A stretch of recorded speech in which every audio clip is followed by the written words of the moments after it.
ปะแปงโอเคแล้วสุดทุกคนสำหรับตอนนี้กูเองกลับมาเจอกับอีกเดือนหนึ่งเนาะซื้อยัง ซื้อน้ำผึ้งซื้อน้ำผึ้งเดือน เดือนห้าเอาไหม โอเคยักษ์ท่าน้องน้ำผึ้งว่ะคือน้ำผึ้งปัจจุบันนี้เฮียนอยู่ไสเฮียนอยู่สาขา เรียน ไหน อยู่สุพรรณวงศ์สาขาซื้อสั้นมนสน โอเคคือตอนนี้อยู่ปี ปีสาม อยู่ปี3ยักษ์ท่าน้ำผึ้งว่าคันว่าเขาศึกษาจบไปแล้วมีโอกาสไปเรียนต่อ อือหือ หากว่ามีโอกาสไปเรียนต่อที่ประเทศไทยคิดว่าเขาอยากไปเรียนไส้ได้ต่อ ถ้าไปประเทศไทยว่ะ อืม อยากไปเรียนสายการแสดงว้าว อุ้ย เกี่ยวกับ ยังจะแบบ acting coach สิวะ อืม แล้วก็คือ อยากลอง ไป เบิ่ง ไปซ่อนเกี่ยวกับการแสดงนี่วะย้อนอย่างจริงวะยักษ์ บอกอยากว่ายังรู้สึกว่าอยากท้าทายตัวเองนะว่าเขาจะออกหน้ากองในบอสินะแล้ว เอ้ยคือไปเรียนเป็นนักแสดงหรือไปเรียนเป็นผู้ เป็นนักแสดงเลย โอ้เป็นนักแสดงเลยว้าวคันท้าบอกมักใช่นักแสดงเนี่ยคือ ตัวละครที่เขายักษ์เป็นคือว่ายักษ์เป็นยัง เป็นตัวร้าย คือได้เป็นนายเอกจะ นี่ไม่ได้ เป็นตัวไฮคันว่าเป็นตัวไฮต้องแสดง acting เป็นตัวไฮให้เบิ่งก่อนได้ นี่เจ้า โอเคนอกจากสายการแสดงเนี่ยคือว่ามีสายอื่นยังอีกบ่ที่น่าสนใจเอา อยากเห็นห้องเพลง ฮะ แบบห้องเพลง ห้องเพลงมักห้องเพลงบ่ แม่น อ๋อแสดงว่าต้องไปประกวด The Voice เอ้ยบ่ได้ The Voice The Voice จู เป็น The Voice ก็คืออยากไปเรียนประกวดห้องเพลง แล้วนอกจากนั้นเราพันธะวันเรื่องประเทศไทยนี่เคยไปแล้วบ่ ยัง ยังบ่เคยไปเชื่อคันถ้าว่าคิดว่าโอกาสจะมีโอกาสไปเนี่ยเขาอยากจะไปไส้ไปเที่ยวไส้ไปลิ้นไส้ อยากไปกรุงเทพ ได้ไปกรุงเทพเลย ไปกรุงเทพไปเห็นยังอยู่กรุงเทพ เอาไปลิ้นซอยยาว ไปเล่นสยามพารากอนนอกจากสนามฮูยังได้อยู่ในตู่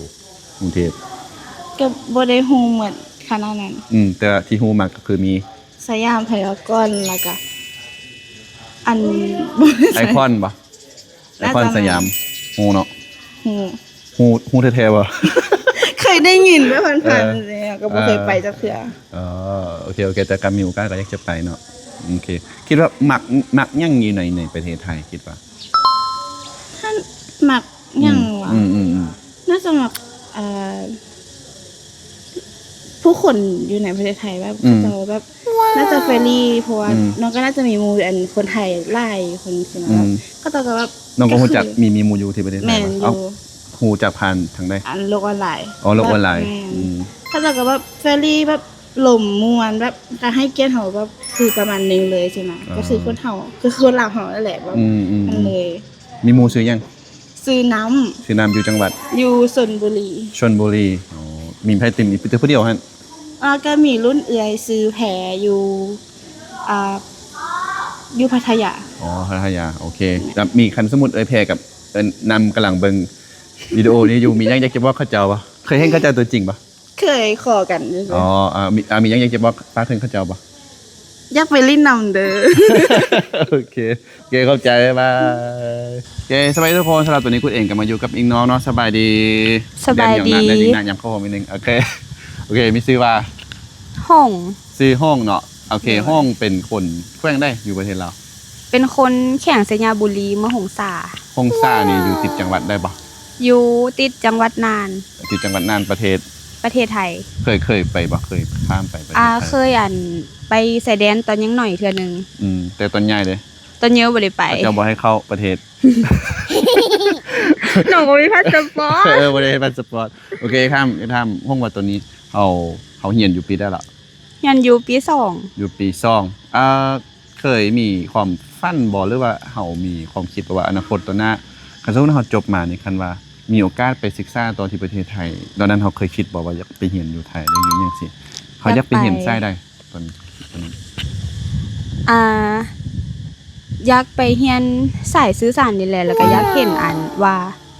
การเรียนการสอนของเขาเป็นแนวเดิมแบบอีเปิดกวางหลายกว่าเฮาบ่ เพราะว่าอยู่พุ่นเขาแบบคือมีสายอินฟูอย่างแยกมี อ๋อเป็นไส้เฉพาะซ่อนเฉพาะอินฟูเลยเป็นบ่เกี่ยวกับโพสต์ไส้คอนเทนต์เลยมันบ่ แม่น แต่ก็คือเขาก็อยากไปลองเห็นตัวนั้น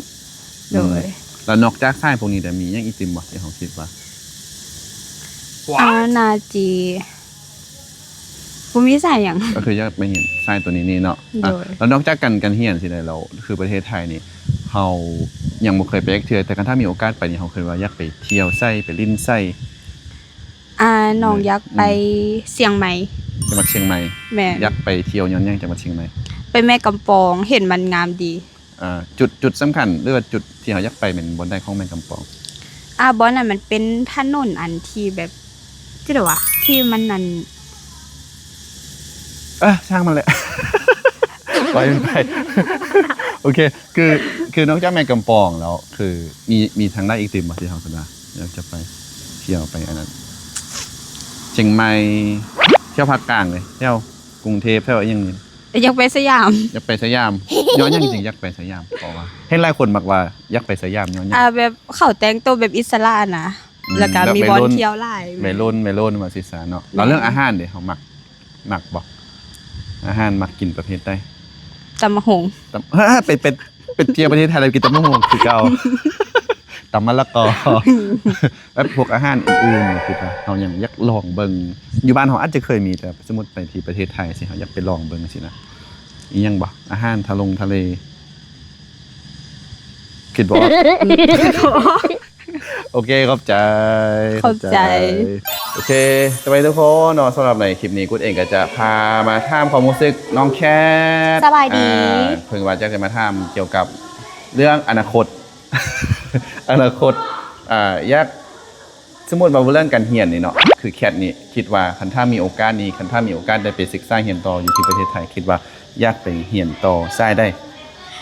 ด้านบันเทิง ด้านบันเทิงก็คือสายเกี่ยวกับ ใส่เกี่ยวกับเรื่องแบบว่าพวกเบื้องล่างพวกถ่ายหนังมันยังประมาณนี้หรือว่าร่วมงานเกี่ยวกับพวกรายการ ใช่เกี่ยวกับงานทีวีงาน แม่น โทรทัศน์คันท่าชีวาก็อยู่ในสายงานสื่อมวลชน แมน หรือว่าอยู่ประเทศไทยเขาเจ้ามีโรงเรียนเกี่ยวกับนิเทศบ่ ฟิวนิเทศบ่ ข้าจะไม่ใช่แมนแล้วไม่เป็นคณะนิเทศศาสตร์ นิเทศศาสตร์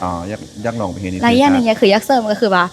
บริษัทกาไปเฮ็ดเวียกเกี่ยวกับแบบพวกยูทูบเบอร์มันยังก็ได้ เป็นครีเอเตอร์ แม่น ยูทูบเบอร์ประเทศไทยเนาะ แม่น ตอนนี้ก็มีซ่องแล้วบ่ ยังบ่ได้จ้าเถื่อ เป็นยังจึงคิดว่าอยากไปเรียนอันนี้อยู่ที่ประเทศไทย เพราะว่าอีกอย่างหนึงก็คือว่าเฮามัก อืม เฮามักแบบว่ามักเบิ่ง YouTube มักเบิ่งรายการทีวีมักเบิ่งโซเชียลของฝั่งไทยสินี่แล้วเฮาก็เลยว่า อันนี้น่าจะเป็นสิ่งที่แบบว่าเข้ากับเฮาเราก็น่าจะโอเคเฮาน่าจะถนัดไล่กว่าด้านอื่นๆประมาณนี้ โอเคขอบใจ เข้าใจ บ๊ายบายเอาละแล้วนั่นก็ถือว่าเป็นความรู้สึกของก่อต่างเป็นการแลกเปลี่ยนซึ่งทางด้านความรู้ทางด้านวัฒนธรรมแล้วก็วิถีชีวิตของผู้คนเนาะซึ่งว่าคลิปนี้ก็ถือว่าจบลงเป็นตัวนี้สำหรับท่านใดที่ว่าได้ติดตามชมแล้วมีความคิดเห็นอะไรกันได้ก็ฝากคอมเมนต์กันเข้ามาได้เด้อเนาะแล้วเพื่อเป็นกำลังใจให้กูในการผลิตคลิปลงที่ช่องนั่นเองสำหรับวันนี้ขอลาไปก่อนเนาะสบายดีสวัสดีครับ